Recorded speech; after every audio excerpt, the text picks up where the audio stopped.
Day one of the Memorandum of Understanding, and the GOP reaction? Terse, tepid, or if you're Ted Cruz, torching.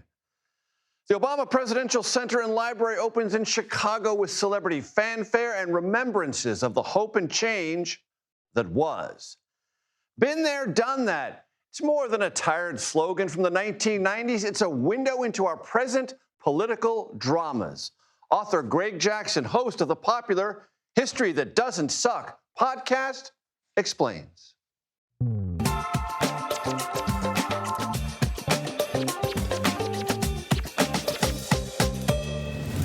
Hello, everyone. I'm Major Garrett in Washington. Welcome to the Takeout. What I'm about to tell you, you know intuitively is true. Politics is more reactive than proactive. And today, if there ever was one, was a day for reaction. President Trump signed the Memorandum of Understanding with Iran last night inside the Palace of Versailles. The reviews are in, and Senate Republicans, to a person supportive when this war began, were either critical or cautiously hopeful that something better in the future can be achieved. Let's start with Roger Wicker. He's the chairman of the Senate Armed Services Committee, and he is someone who chooses his words carefully and rarely crosses the president. Wicker said the memorandum, quote, negotiates away the victories of Operation Epic Fury in ways that are completely out of step with the president's goals, unquote. Wicker also said the $300 billion reconstruction fund to help Iran recover from the war that's going to be funded by Gulf states, quote, would make Iran's payoff under President Obama's 2015 deal look like a pittance by comparison, end quote. Here's what we heard today from Texas Senator Ted Cruz. If we give billions of dollars to Iran, that money will be used to murder Americans. And so I don't believe we should do that. And the idea that we would have effectively a Marshall Plan for Iran and come in and rebuild Iran after they've been the leading state sponsor of terrorism for 47 years, they've murdered nearly 1,000 Americans, I don't think that makes any sense. Bill Cassidy of Louisiana told reporters this in a Senate hallway where, I want to let you know, the audio, despite our best efforts, is always a little bit tough to hear. But listen. Iran's left stronger. We are left weaker. Our allies are left weaker. Iran gets $300 billion to rebuild, which they'll use some of it to support things that we don't care for. I think that we have 13 Americans dead. We spent anywhere from $25 to $100 billion in munitions, and it turns out we've lost a credible threat of attacking them again. So there's a lot of stuff in there that's bad. That's an external hallway, by the way. South Carolina's Lindsey Graham, possibly the Senate's leading Iran hawk, was circumspect about the memorandum, which he and many others now just refer to as the MOU. Some of the criticism of the MOU is valid, I think. But here's the way I look at it. Without the MOU being signed, there's no pathway to diplomacy to end the nuclear ambitions of Iran. What does that leave you with? War, continuation of the status quo. So the upside of signing the MOU was greater, I think, than the downside. John Kennedy of Louisiana reached all the way back to the Flower Power 1960s to explain Trump's approach. Here's what I think. I think let's give peace a chance. I think that's all the president is saying. I did not have John Lennon and Senate Republicans in a post-Iran war context bingo card entry. I just didn't. At the White House, Vice President Vance said the 60-day negotiating period to begin talks about the future of Iran's nuclear program began today. My colleague, Wei Zhejiang, at the White House briefing where Vance was center stage, asked the vice president about something that also irks a fair number of Republicans. The president's comments yesterday that Iran can retain its ballistic missile program. Listen. Can you help us understand President Trump's shift on his stance for Iran's ballistic missile program? Initially, it was a key objective to dismantle it. Yesterday, he said it would only be fair if they had some, if the countries around Iran also had some. So when and why did that change? And will the final agreement have any restrictions on these missiles? So we destroyed a substantial number of their ballistic missiles and their ballistic missile launchers themselves. It's not just the bullets, but it's the actual gun. And that's what we were extremely effective at in destroying during the last 3 months of the campaign. All the president said yesterday is that, of course, countries don't give up the right of self-defense. Israel doesn't give up the right of self-defense if Hezbollah fires rockets or drones at Israel.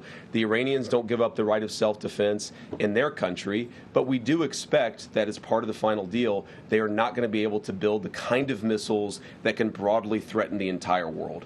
And that's what the President of the United States said yesterday. Wei Zhang joins us now from the White House. And the vice president also had some pretty remarkable things to say about criticism of this deal that's coming from certain voices within the Israeli government. Major, it's good to be with you. That is one major hurdle here because the MOU does include a ceasefire, which also pertains to Lebanon. But Israel has said it should not be the case. And the Prime Minister, Benjamin Netanyahu, has said that Israel will retain its security zone in Lebanon, which is something that Iran does not want to accept. Cabinet officials there have also criticized the president and this memo for happening too early, for giving Iran too much.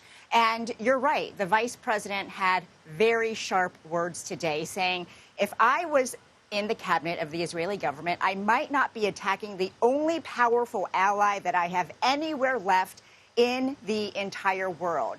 Yet another message, which was reminding them that over the last 3 months, Vance says 2/3 of the defensive weapons that have protected Israel have been built with the help of the United States, Major. And so he was very forceful in the language and also sending a bit of a warning to get on board. And the overall administration perspective on what Iran gets out of this deal economically is that it won't happen right away. It will only happen if they comply. So don't get Republicans and critics unnerved about this sanctions or unfreezing of assets or the reconstruction fund. Give it a moment. Do I have that about right? You're right, Major. But of course, there's a lot left for interpretation when it comes to what it means when you say the U.S. is giving Iran money. And we know that the MOU spells out that upon signing, which has already happened, that the Treasury Department would give waivers to Iran to start selling its oil, which is certainly a form of revenue and is, part of the sanctions relief that Iran will get. But, the administration is not interpreting it that way because they insist that no taxpayer funds, no U.S. dollars will be going to Iran. But Major, that's just one of the sticking points from Republicans. You beautifully laid out all of the political challenges that remain with this deal. There's also logistical ones. In fact, the vice president was supposed to go to Switzerland tomorrow to begin technical talks. And he says, that's not going to happen probably. It might happen sometime this weekend, but it's really hard for Iranian officials to get out of the country. So right now it's up in the air when these detailed negotiations with him will even begin. So we might have to negotiate about how to begin negotiations. Won't that be fun? Wei Zhang at the White House. Thank you so very much. CBS News congressional correspondent Nicole Killion joins me now from Capitol Hill. So, Nicole, I stole a lot of your thunder today. I apologize for that. Anchors should not do that to correspondents. I've been in your shoes many times. I took a lot of today's best sound. I do apologize for that. But there's still other reaction from the Hill. Please take it away.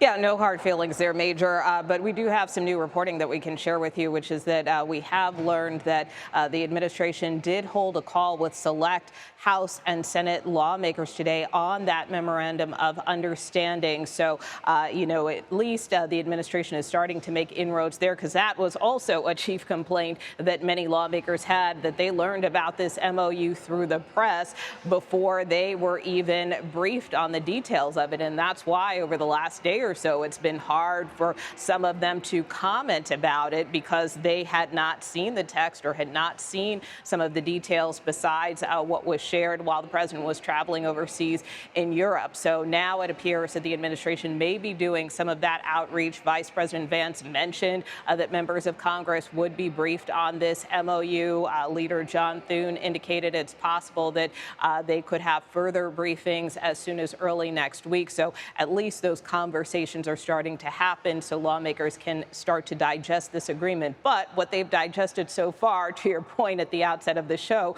is that both Democrats and Republicans are having a hard time finding anything they like with respect to this deal. You have many Democrats calling this a colossal failure, a disaster, and not a strong national security strategy. And then many Republicans, of course, balking, for instance, at this price tag with respect to this reconstruction fund. And even if it doesn't include taxpayer dollars, just the fact that we would put up money like that is of great concern to a number of Republicans, everyone from John Cornyn, who says everything about this deal concerns me, to, other members that you referenced at the top of the show. So that's kind of where we find ourselves. Again, we will see if some of these administration briefings kind of calm tensions here on Capitol Hill, but that remains to be seen.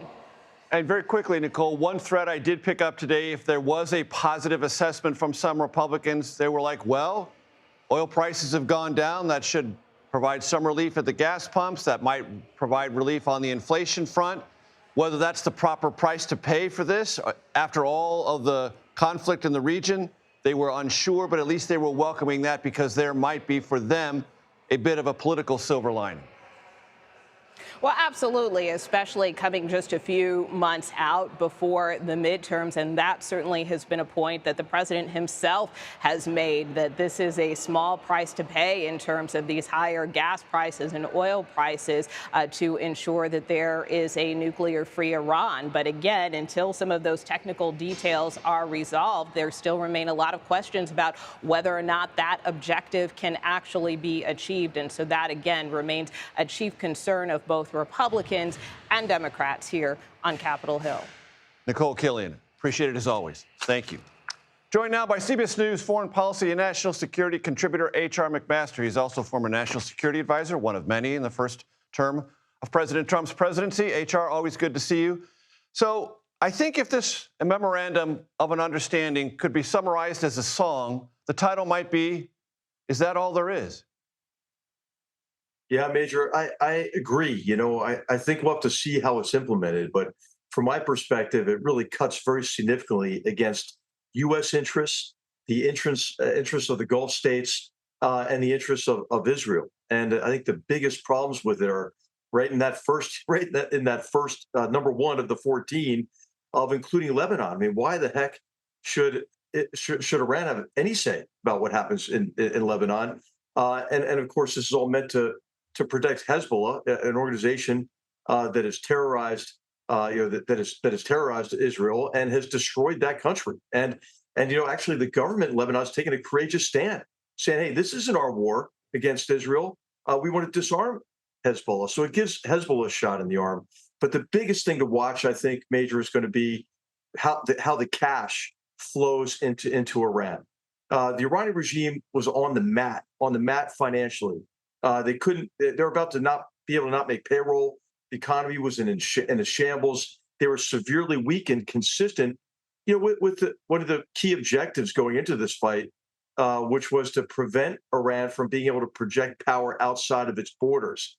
If they use that money, as we know that they have in the past, to reconstitute their missile drone strike complex and to flow money into their terrorist proxies across the region, then what the heck has this been for? So I really am concerned about the money. The vice president has said, hey, it's not going to be U.S. money released until they see progress. But as you've already mentioned in your reporting, just resuming the oil exports and then unfreezing Iranian assets, I think would be a huge and undeserved payout to a regime that has remained, in my view, permanently hostile to the great Satan, the United States, Israel, who they call the cancerous boil their Arab neighbors. You have to remember, I mean, they fired almost 3,000 drones and missiles just at the UAE.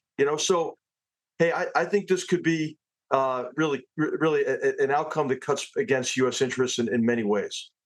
So let's talk about the money in sequence. So when oil begins to be sold, as it will be with a straight reopening, which it clearly is, that's money that will go to Iran. The second stage is lifting of sanctions. That's 2. 3 could be the unfreezing rather of Iranian assets. That would be 3. 4 would be this $300 billion reconstruction fund. And the administration says it's not U.S. taxpayer dollars. Do you think the Iranians care about that? It's $300 billion coming from Gulf nations who are trying to get back in good graces with the Iranian regime that has now survived the strongest military assault it's ever gotten from Israel and America combined. That's the 4 stages. And it's all money. Yeah, and it has the ring of kind of capitulation. What also happens here is that other countries will not adhere to U.S. sanctions, and I think what you're already seeing is some of the Gulf states slide in some money under the table to Iran, because once they look kind of behind them, hey, who's got my back? After this massive onslaught against 14 different countries, Major, and they say, well, the U.S. doesn't have my back. Then they go back to kind of a hedging strategy, with the Iranians, and trying to buy them off or to give them some financial benefit, ransom essentially. So what you have is, if they retain kind of the missile drone capability and the regime remains permanently hostile to their neighbors, to the U.S., to Israel, they retain coercive power over the global economy, and they hang this kind of sword of Damocles over the Gulf states' economic models. And so this empowers them. It empowers a regime that is a theocratic dictatorship hostile to humanity, I would say. Let me ask you this before I let you go, because you were in the conversations in the first Trump administration. And when this conflict began on February 28th, the United States and Israel were very tightly aligned. And now that does appear to be under some stress. So much so that the Vice President, JD Vance, told the New York Times in its podcast, talking about Israel, and I quote him here, "You're a country of 9 million people. You can't just kill your way out of solving every single national security problem that you have." That's a pretty harsh statement. And it suggests a kind of divergence between the administration and Israel, which, if you'd asked the Iranians when this war began, do you think at the end of it, or near the end of it, America and Israel will be more divided than when they started? Iran would say probably not, but that'd be really great. Well, I think the president was on the precipice of just a tremendous achievement by weakening the Iranian regime, by demonstrating to the Gulf states that the only true guarantor of their security was the United States, and Israel and the United States working together had profoundly weakened not only the regime in Iran and degraded its ability to project power outside of its borders, but its terrorist proxies as well.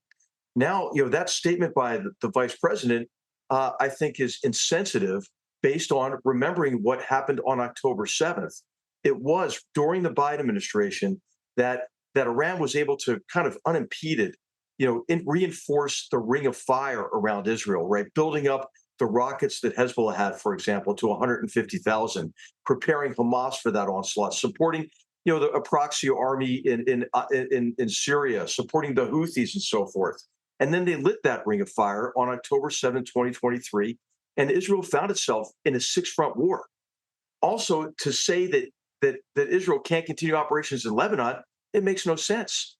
I mean, look at the rockets and that Hezbollah is firing into Israel. Can you imagine if a terrorist organization, maybe cartels in Mexico, were firing rockets and missiles into southern Texas and forcing us to evacuate towns there and cities there? That would we just be restrained? I don't think so. So I think that there's a fundamental misunderstanding about the nature of the enemy, Major. In 2017, when we brought options for Iran to President Trump, we had a fundamental assumption that there would not be peace in the region. There would not be peace between the U.S. and Iran until there was a fundamental change in the nature of that government. And I don't see evidence that that's happened. H.R. McMaster, always a pleasure, sir. Thank you. Hey, great to be with you. Coming up, New York.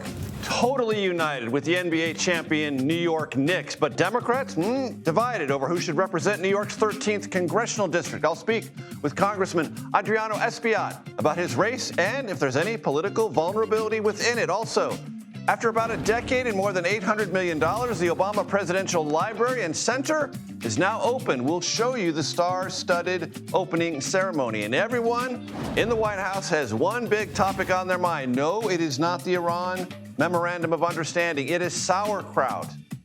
What? We will explain the diet that is sweeping the West Wing. The Takeout returns in 90 seconds.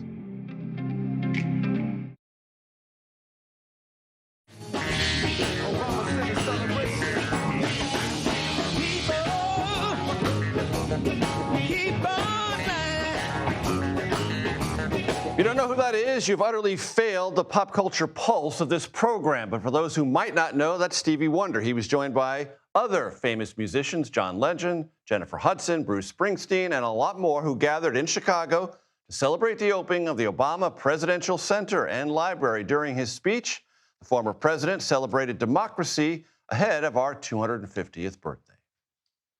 Democracy can be frustrating. It can be slow. It can be inefficient. And yet, more than anything, I hope this center will serve as an affirmation of just how special, how precious our democracy truly is.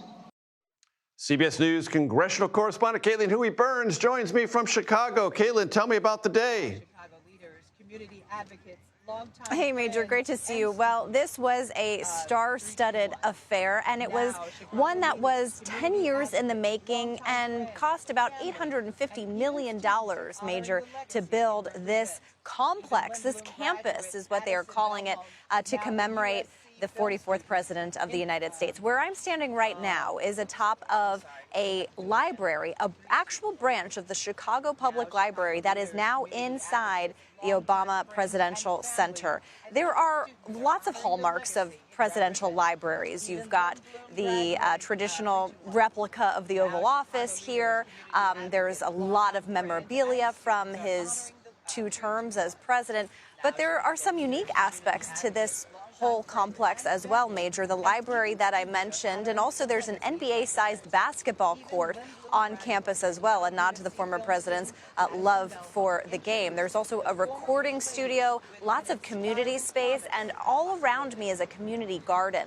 And what the Obamas really wanted this to be was a community center. It's more of a nod to his past as a community organizer than to his time as president. And the hope is that, at least they hope, that people will come here, gather, and kind of feel the need to participate in civic duty.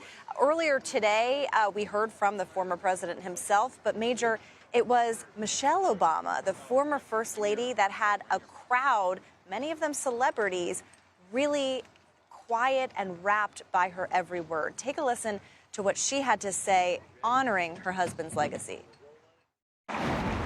You were doing the people's work, rescuing our economy, expanding health care, ending a war, ordering the bin Laden raid, saving an auto industry, winning a peace prize.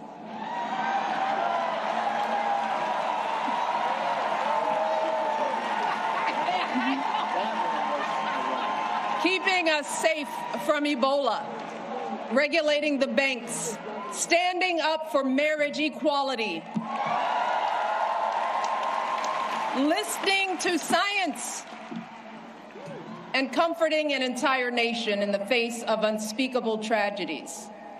And you did it all with such grace and class and cool. Now, Major, as so often this happens, her speech seemed even better received than the former president himself, even though this was an event to honor him. But both of them, they were the only speakers at today's event, but both of them seemed to draw some not so subtle contrasts to the current president, who I should note, Major, was not at this event because he wasn't invited. And he's the first president in recent times to not attend a opening ceremony, an opening event for a presidential library. So his absence was noted not only physically, but also in the speeches today, this contrast that the Obamas were trying to draw between their vision for the country and the current one. Quite a bit to contrast between the Obama and Trump eras, that is for sure. Caitlin Huey-Burns from Chicago, thank you very much. Still to come, a new report is giving Democrats in the House hope, a fair amount of it, ahead of the midterms. We'll tell you why when we come back. This is The Takeout.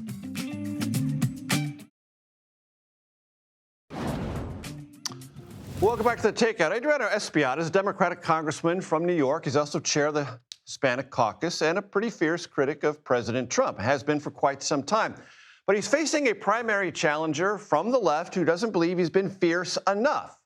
That primary challenger is backed, interestingly, by New York's new mayor, Zohran Mamdani. Earlier, I spoke with Espaillat about the campaign and a few other things. Take a listen.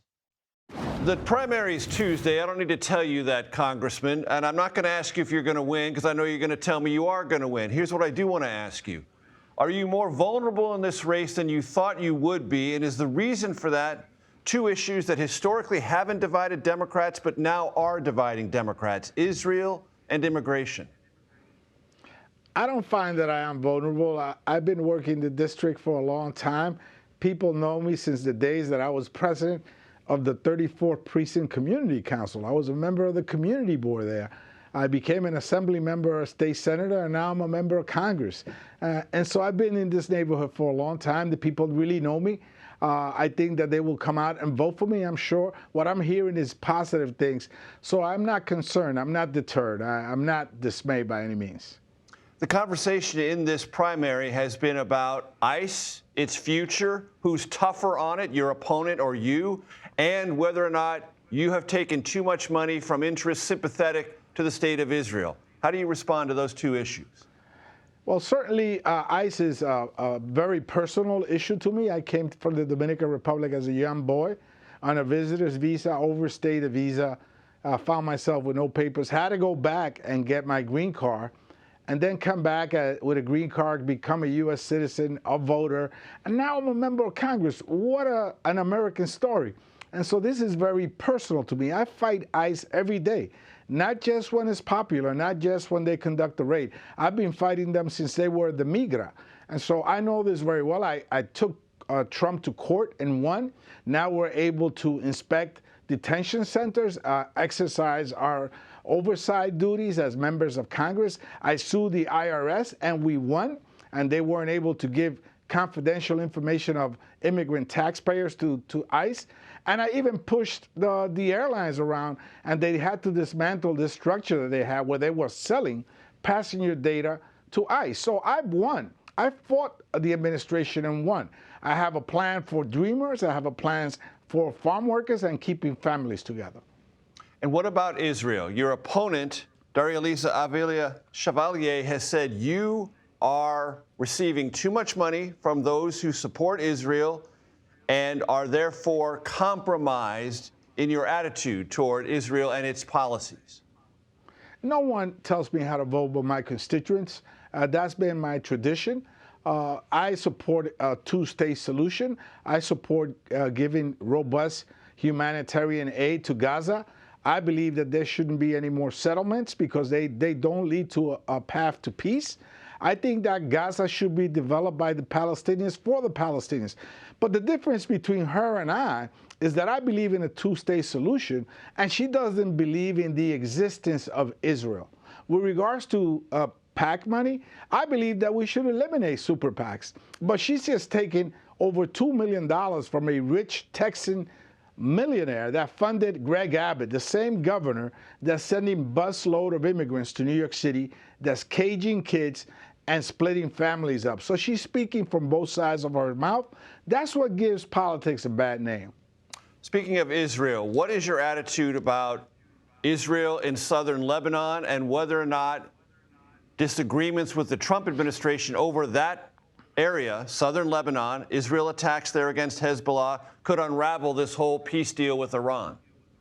I think it's dangerous. I voted to disavow myself from any action that goes on in Lebanon. We're in the middle of a war in the Ukraine. We're in the middle of a war in the Middle East. We're involved as a country, unfortunately, in Iran. I think that's an illegal war. We shouldn't be there. We should be letting diplomacy take its course and resolving this conflict once and for all. And in the Middle East, of course, that is a two-state solution, which my opponent doesn't believe on because she doesn't believe in the existence of Israel.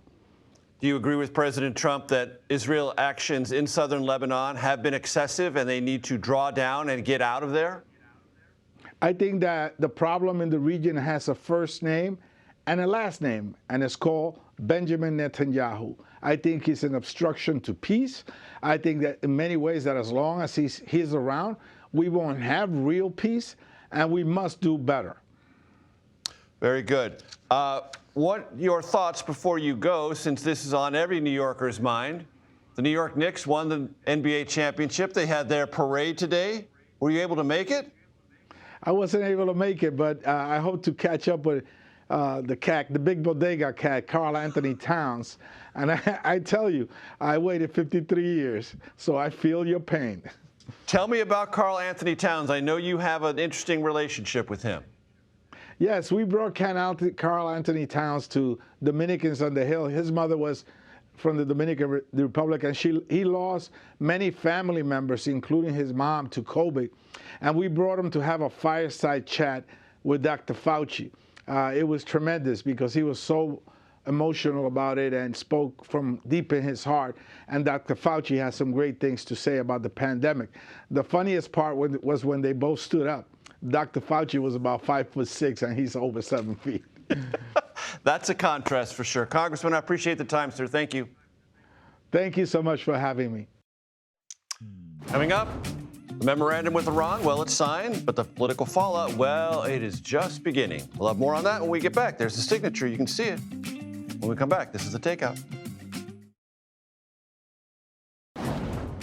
Welcome back. Political panel time. Let me introduce them to you. Republican strategist Aaron McGuire, CBS News contributor, Democratic strategist Chuck Rocha. All right, Chuck, you just heard Adriano Aspiat on the program. The primary opponent, Darialisa Avila Chevalier, endorsed by Mamdani. That race, he says, is not tight.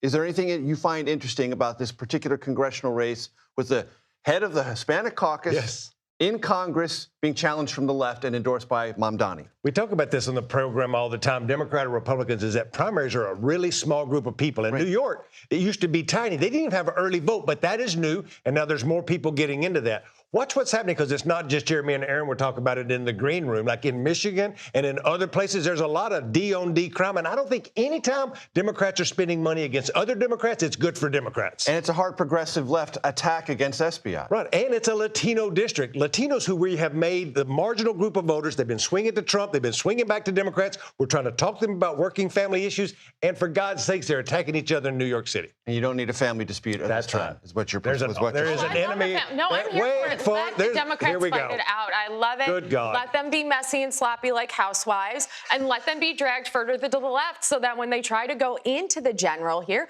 because the opponent in this race here, what did she say on a podcast today? She believes that all deportations are wrong. Hard stop. That is what we are looking at. Meaning even deportations of those convicted of serious felonies. Yes, that's exactly what she said. And that's a point of contrast with Aspiat. He doesn't go that far. He's like, no, if you've committed a crime in this country. But this is the Democrat Party of today. And this is the problem for the Democrats. Even though it's not the Democratic Party of the day, Republicans will say this because she said it. There's no general election here. Whoever wins the primary, y'all at home should know, are going to be the congressman. But the poor Democrat running in East Texas for Congress will see an ad of this woman from New York going, they're going to let everybody in. Open borders. That sound familiar to y'all? He's right. He's right. I want to ask you about something that we read in the Wall Street Journal that caught our eye today, and we talked about this earlier in the program. So the hottest diet in the West Wing is grass-fed beef and sauerkraut and kimchi.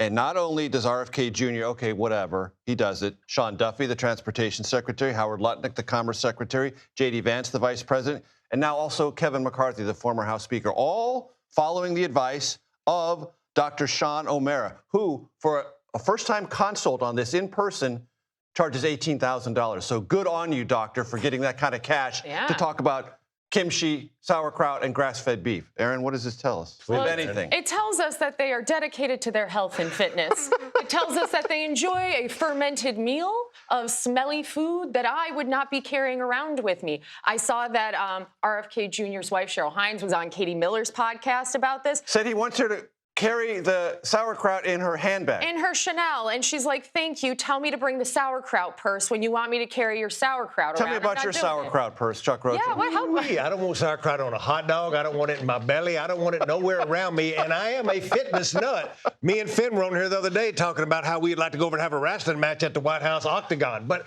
for all of you at home, this is not new. There was the Atkins diet. There's the all-meat diet. There was the eat-all-you-beans diet. Yep. Like this, you're an idiot if you're doing all this stuff. They're probably all on them LP1s anyway. Hey, listen. GLP-1s, I believe. Fermented foods are good for your gut health-wise, so I can appreciate But they are bad for your butt and the gas, I'll promise you that. Well, listen, I am not their significant other, so that is not my problem. Okay, let us move on to more, let's say, statistical political news. Cook Political Report said today that it is shifting 7 House races in the direction of Democrats.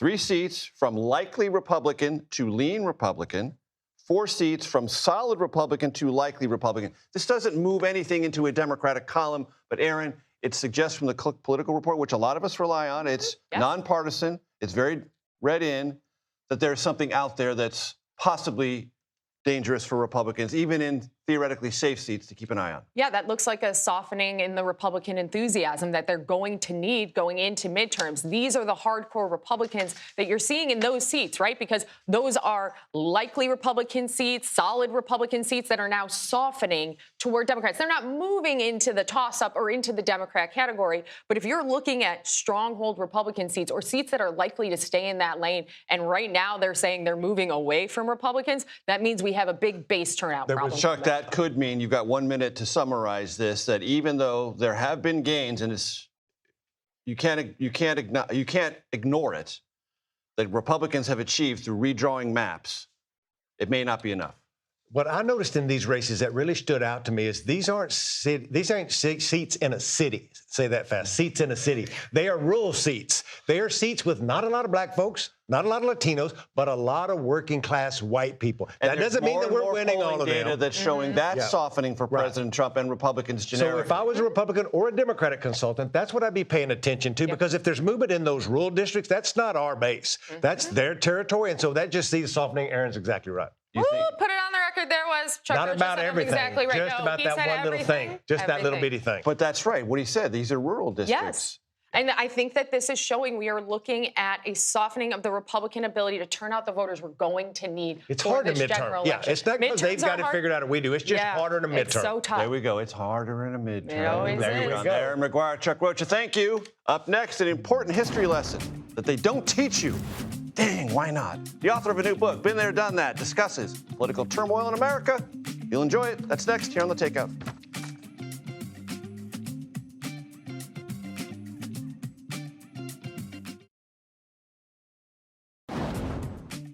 Welcome back. As we all know, America's 250th anniversary is approaching. And my next guest is giving us kind of a one-of-a-kind history lesson. In his new book, Been There, Done That, How Our History Shows What We Can Overcome, Greg Jackson shines light on dark times, insurrections, political partisanship, partisan press, assaults on the Constitution. I know. Sounds familiar, right? He's not talking about now. He's talking about other times. Earlier today, I spoke with Greg, who is also the host of the podcast History That Doesn't Suck. I'm a man of a certain age, born in 1962. So I get this question a lot. Major, it's never been this bad. And I say, in my lifetime, it's been bad. Yeah. 68, 69, 70 in this country were times when my parents felt like the entire system of America was unraveling. Mm-hmm. Civil rights protests, feminism, deep divisions over the Vietnam War. All of that, bombings on university campuses, shootings on university campuses. One, in fact, at Kent State carried out by the National Guard. Yep. Stuff really happened in my lifetime. So that's part of this book that you've written is about we have been other places that were troubling before. Absolutely. And in fact, you're giving some wonderful examples that I intentionally avoided because I want to demonstrate how old these problems really are. That's why I choose to keep this to the early Republic and through the 19th century and actually cut myself off from the 20th, because that's how long, whether we're talking about contested elections, fake news, you name it. Corruption. Yes. Allegations of dismantling or undercutting the Constitution, of being treasonous. All those things played out. While the ink was still drying on the Constitution. Yeah. So should that, Greg, make us feel inured in these times that feel troubling, or tell us what? Should we just check out and say, oh, it's been bad, we've been fine, so never mind? No. This is absolutely comforting if the American people continue to do the work that they have done to date. Right? So there are two different ways that you can kind of cut history, or that people often do. There's kind of this rah-rah version where we pretend everything's just always great, and we romanticize the past, right? Oh, if only the media was as great as it was in the past. If only our politicians agreed as they used to. Right. And then there's the other side where we can really get into just beating ourselves up to the point that we are discouraged. To me, the hope is actually in realizing, oh, you know what? We have always been just as stupid and intelligent, beautiful and ugly, kind and generous and selfish all at once. That all these aspects of our species have always been playing out. When you have government by the people, for the people, or a republic that brings everyone into play, you're going to see it all there. And when you think about the origin story for this country and the spark of genius that was this idea, not a monarchy, but a republic in which the people are sovereign. Yes. There are going to be problems. Federalist number 10, James Madison, or Little Jimmy as I prefer to call him, that was his name. That was what they called him. He makes a very, it should be so obvious to us point that you cannot have liberty and not have partisanship. These things are hand in hand. The moment you give people the freedom to have an opinion, you're going to get two opinions at least, right? So he has this analogy where he basically says that just like it'd be stupid to get rid of oxygen because you don't want to deal with fire, right? The problems that can come with fire, you can't get rid of liberty to get rid of partisanship. You have to accept partisanship is a part of liberty. So if we can make peace with that first, I think that's an important initial step. But then we get to the second part, Little Jimmy's next little nugget of wisdom, and that is we do still have to control it. Right? So that is all part of what I'm trying to tackle in the book, is first of all reminding Americans that, one, this is a part of having a republic. You want the liberty and freedom that comes with a constitutional republic, you got to deal with the partisanship. That's going to be there. But second is, that doesn't mean it has to go off the rails. If we can stick with James Madison's comparison, fire can either illuminate the night and cook our food, or it can burn our house down. Right. That is up to us. What's your best favorite story of been there, done that, to help someone now concerned about what we're dealing with, maybe get a sense contextually of a dark time? Yeah. You're asking me to pick between my children here. Yes, I know. But I'm going to go with Chapter 7, the election of 1876. Right. You have a practical meltdown of the entire everything. Everything. Yeah. I mean, murder. South Carolina cast 101% of its votes. Right. Not easy to do, folks. Yeah. I'm a historian. I live in the humanities, but I can handle that math. I know something's wrong there, okay? And then you've got 4 states that send, so we're not just talking about Congress questioning the electoral returns. We're talking about Congress having to assess which set of returns, because 4 states sent more than one set. Florida sent 3. Right. Of course it's Florida. Right, exactly. Lots of Florida men there. Oh. You can listen to my full and very animated conversation with Greg Jackson on your favorite podcast platform. Happy Thursday, everyone. This is The Takeout. Relentlessly curious, reliably civil, and occasionally clever. The Daily Report is next.